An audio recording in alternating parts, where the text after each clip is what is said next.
armed to the teeth. She tried to see that? She thought she could speak after the This is my goal was achieved. 2, 3, 4. Was there a discussion period for quorum? Like Jerry. Oh, let's get this going so I can go home and eat dinner. Who's playing tonight? All right. Well, wait a minute, we're not in Zoom yet. Zoom's open? Are we still waiting? Microphone's on for Zoom. Transcript is running. You've let people in? We have Dave James attending. Okay. All right. All right. Good evening. I would like to welcome everybody to the the September 22nd, 2022 Board of Selectmen meeting. Call to order at 6:51. Item 2, approve the September 8th, 2022 minutes. So moved. I get a little echo over here. Second. Thanks. All those in favor? Motion passes. Public forum, this is for, if anybody's got anything left after our last meeting to say it now. Hearing none. Okay, number 4, set a public hearing for October 13th, 2022 for the November election.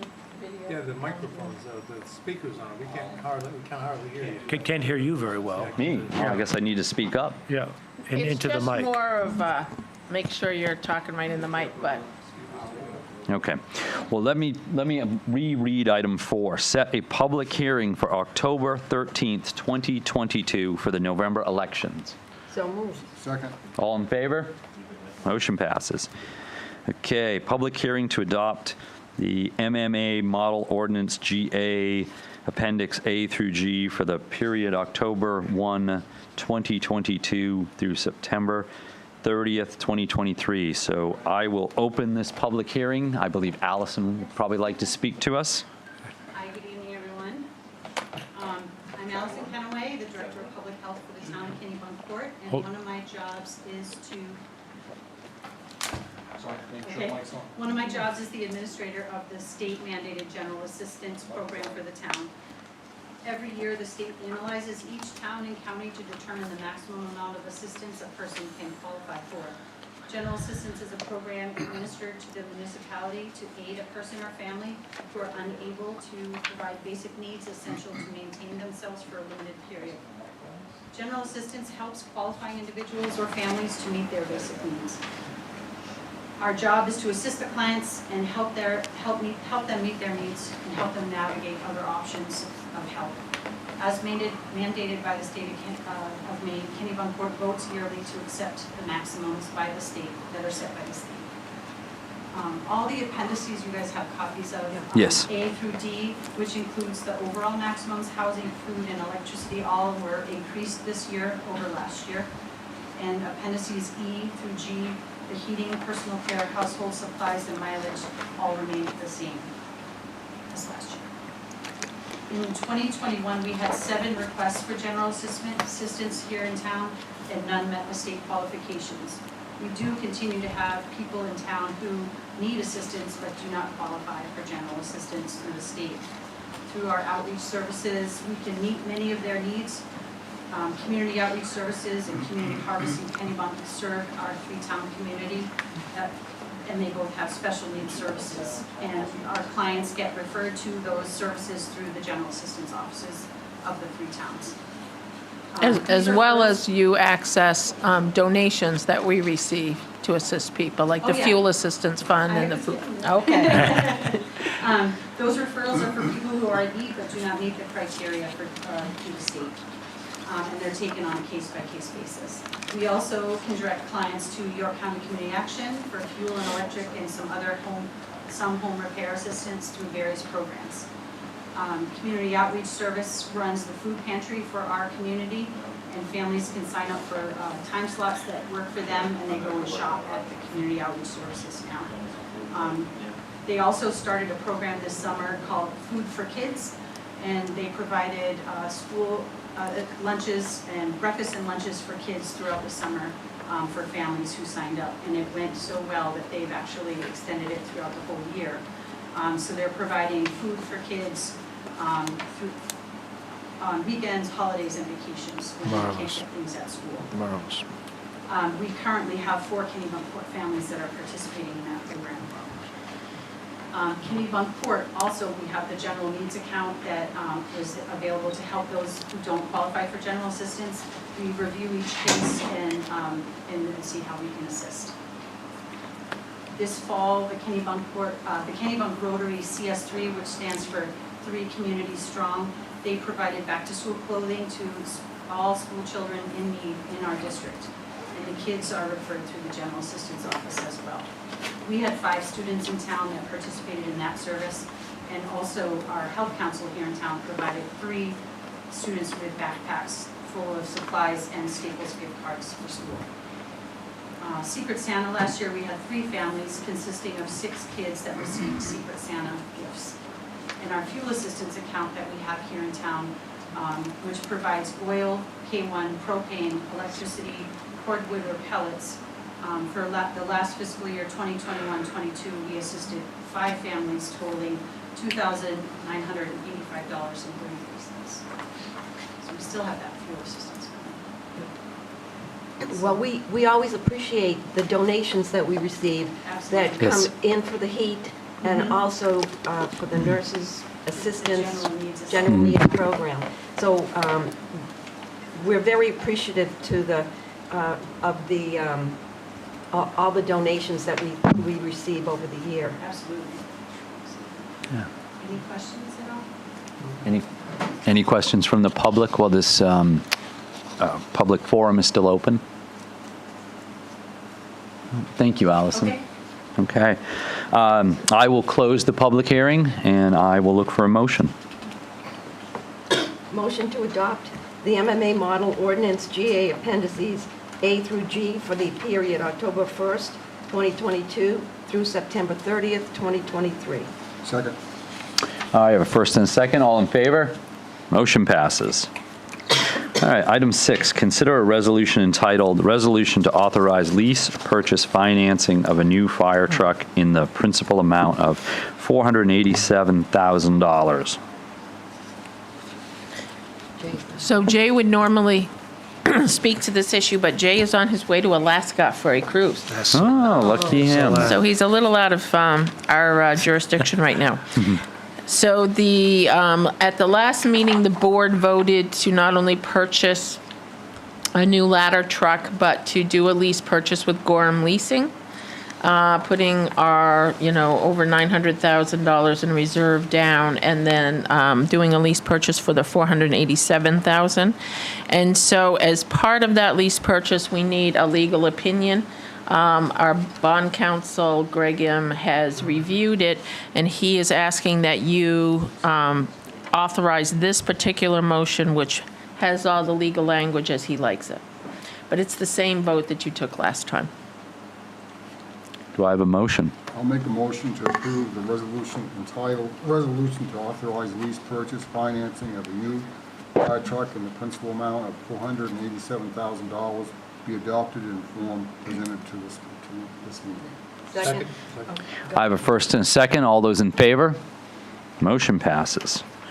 Item 7, update from Eric LaBelle on the Pier Road Causeway project. Good evening, Eric. Thank you for having me. Just to give you a quick update. on Eric, Pier can you Road. just put the mic up because you're taller than Allison? So just to give you a quick update on the Pier Road project, the survey's been completed on the project at this point. The wetlands have been delineated as well. The subsurface investigations are currently working on the report. Good news is that they're not finding any soft clays, which is actually positive for us. So we are not anticipating as much consolidation of those soils. The engineers have met with most of the residents in the area, if not all of them, individually. Also met with the local contractors there as well. There's some work going on there. And they opted to meet with them since I don't believe the owners may not have been there, but the contractors could be representing the owner, if you will. All of them asked for renderings. So the next step right now is on Friday, which is tomorrow. What they'll find is they're going to go out there and actually take photos and develop renderings of what the project would look like if if the road was to be raised 2 feet, 4 feet, or possibly more. They're also going to place ribbon along the telephone poles in the area, just to show, to give a sense of where the elevations are if the road is to be raised.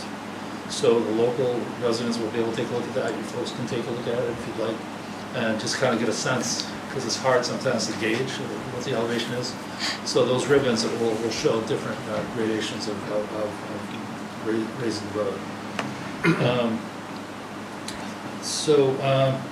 They're planning to be at the Board of Selectmen's meeting on the 13th of October to present to you folks and give you an update on what's going on again, the engineers will.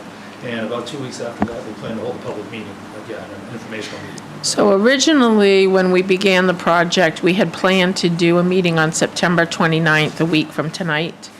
But the engineers, based on all the feedback they've received from the residents and the way that the background information has gone, they need a little additional time and would prefer to come back to your meeting on the 13th, show you the work and show you the renderings, and then have a public meeting with the abutters and residents after that. I'll delete it from my phone. Okay, so the objectives right now are to really get, so they're evaluating a couple of different design options. One, rip wrapping, kind of going off on a slope, or possibly doing a vertical face. The vertical face does have some advantages with wave action. It does dissipate the wave action better than having what they call run-up, if you will, up the slope. So they are evaluating those two options, and they're also, I believe, there may be obviously there'll be a larger footprint, I think, if they decide to slope off as well.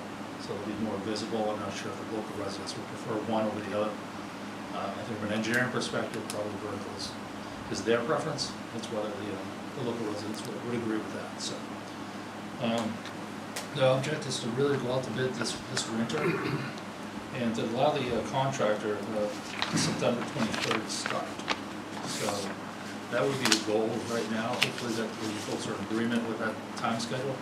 The grant does allow, does require that the project be completed by December 31st, 2026. So, and we feel that's plenty of time for us to be able to get that done with that schedule. The reason being is allowing the contractor to begin into, at the end of the year or into the following year is really just availability of materials, once again, availability of staff, and be able to just, get the best pricing possible. They feel that's probably the best approach right now, as long as we folks agree. A question, have they considered and rejected for technical reasons doing a bridge rather than a causeway? So the bridge, some of the challenges with the bridge or any kind of span that would be there, of course, the MDOT would need to weigh in at that point. It's very likely it would be at least 10 feet wide to be able to get traffic down to there, which makes it a minor span, which means the Maine Department of Transportation would be required every 2 years to inspect that bridge for us.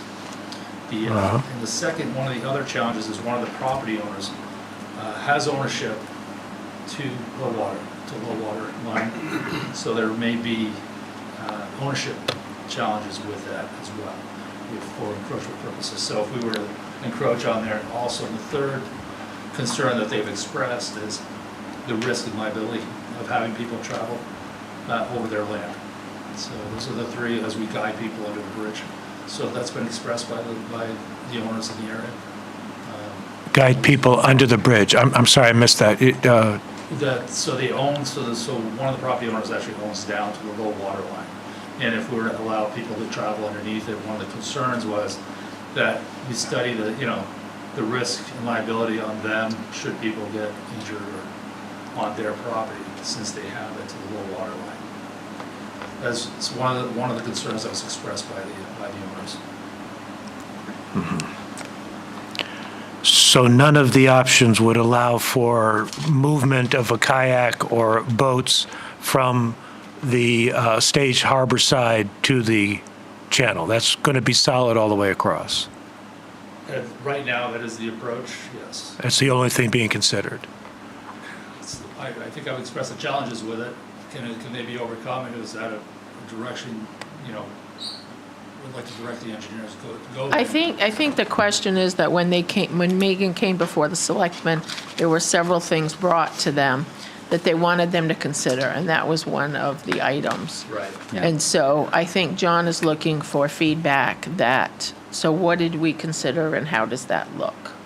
And so we can certainly prime Megan to be responsive to that when she I mean, comes back on the you can be 13th. solid coming out and then have a span that would have to be 8 feet or something only, that then still would allow movement in between. I just don't understand why that's been just lopped off and not considered. Well, I think the concern, and I spoke with Megan this today, was really the traveling public, once they get across the span, and where they then would be potentially on people's private property. Yeah, you got to map that out. I just don't see that. If you have a span, it's going to be a span. If it's solid or if it has a break in it, I don't see where it changes somebody's private property. I think that she's talking about when they're traveling underneath the span. So Yeah. if the span is this way and I'm traveling underneath it and the property lines come out, if I'm traveling at anything but low tide, then I'm traveling over property that is private property. So the ownership is to low water mark. So even when people are kayaking today from the isthmus, they're traveling over private property. They could be, I guess. I guess I'd like to see it. Yeah. So I'd Eric, just I would- like to see it mapped out and I'd like to see it. Yeah. And I'd like to see it before it gets so far that it can't be backed up. So hopefully the next couple days, we'd be able to see that. Yeah, Yeah. we have the surveys. That would be great. So- That'd be Eric, great. my Thank you. understanding by doing that is it complicates the underground utilities. And as I've said all along this process, that I will not support any water passage under that, because you're going to fill in what Army Corps paid $3 million to dredge out. We just had a meeting, and we had overwhelming support for Cape Porpoise Pier, and you allow water to pass under that, you are going to fill in the ditch. Yeah, in So all due know res- this now, I will not vote for anything that allows water to come under there. I'm only one vote. Just to clarify, it's staff's position and the consultants that we are to bring back information. And then Yes. that's up to you guys to make a decision and vote. And so we've heard you clearly that you want to hear the ifs, ands, or buts about that. And we did talk to Megan about that, and we'll make sure she's prepared. Yeah, and all due respect to Ed, clearly we would need a geoengineer to be able to give us an opinion. I would agree with him wholeheartedly if the decision was indeed it would fill in the ditch. Then I'd agree with you. Okay. But I want a professional opinion on that, and so that would be required at that point. Yeah, thanks. Same here. I agree with him, 100%. Yeah. I also don't think the Because we're not- abutters are going to go for it. Well, it shouldn't affect the abutters unless No, it I'm not don't- seeing yeah. something. So when I see it all, you'll show me how that affects the It's more abutters. difficult without a set of plans. Yeah. Yeah, yeah, exactly. And I also see maintenance issues down the road with, no pun intended, with, with access under there. And I see kayakers every day, and most of them are people, the majority of the ones I see doing stupid things are, people here on the weekends, and obviously this is, their first trip kayaking, et cetera. And we had an incident, unfortunately, at Cape Porpoise Pier a couple of years ago. Fortunately, nobody was seriously hurt, where they just came right out in front of a boat and got run over. But I see going under that, because it's not very high. I don't care how high they make it. You're going through a culvert. Somebody's going to get themselves hurt in that, thinking they can go through in a kayak. You'd have to have one big culvert. But those are my 2 cents. We'll see. Thanks. Thank you, Eric. Thank you. All right. Number 8, award the design and engineering proposal for the town hall project. So the town put out a request for a proposal in early August for architectural and engineering firms for the new town hall project. We received 3 proposals, one from Port City Architects and Acorn Engineering, another from Sebago Technics with Grant Hayes Associates, and the third from Oak Point Associates. So we had a team review the proposals, and we decided to interview 2 of the firms based on those proposals. Those interviews occurred with Port City and Sebago Technics and their partners. And based on those interviews, as well as references supplied, The team is recommending that we award the contract to Sebago Technics and Grant Hayes Associates. Their estimate was a not-to-exceed cost of $290,000 for geotechnical engineering, architectural, and permitting. And the goal is to have a public process, as well as a consultant team, to get input into architectural elements and site location, things of that nature. And so that's our recommendation. I'd like to make a motion that we accept I was part of the team. I recommend that, and the process was extensive and a lot of interviewing and really good responses. Sebago, but I recommend Sebago Techniques, Sebago for $290,000 for the architectural engineering and geotechnical phase of the permitting. Second. Permitting, I'm sorry. I have a motion and a second. All those in favor? Very well, the motion passes. Thank you, Mike. Award Parks Master Planning Agreement. Stephanie, good evening. Hi, Sam. Hi, Steph. Yes. Yes. Okay, so, yes, sent out an RFP, we'd like to get some work done, master plan work done for Firefighters Park and Parsons Field. We sent out an RFP, we received 4 proposals back, and I had a team of people look at those proposals, as you saw in my report. And so after all the feedback, we narrowed it down to 2. We had interviews with those 2. And after the interviews, we all kind of came together and selected TJD&A as our top proposal that we received. And this was based on their proposal that was very thorough. And after their interview, again, they were very thorough with what they would give us. And it was very clear what their work would be. And part of this process too is public input. And so the way they approached that, we really liked. Several different ways that they will get public input for us. So I would like to recommend that we accept the proposal from TJD&A for the work on the master plan. Yep. Do I have a motion? So moved. Second. All in favor? So moved. Thank you, Stephanie. Thank you. Good luck. Oh, here we go. Number 10, appoint Nicole Evangelista as Finance Director, Treasurer. Nicole, would So you we'd like? like to call Nicole to the Yes. podium. Thought you were going to get away with that, didn't you, Nicole? Grill. So Nicole has worked for the town for 17 years. I know she only looks 22, but she started early. And the past 5 years, she has been in the position in finance and is our deputy tax collector, deputy treasurer. Nicole knows many things and many people about our operations, and it has a real can-do attitude, as well as a lot of brain power and capacity. And so for that reason, I am recommending that the board confirm my appointment as Nicole as treasurer and finance director. So moved. Second. All those in favor? Congratulations, Nicole. So Nicole, 17 more years. Yeah. Don't you go running off on us. Nicole has a couple things she wants to say. Nope, I would just like to take this opportunity to thank you guys for appointing me. Like Lori said, I've been here for 17 years.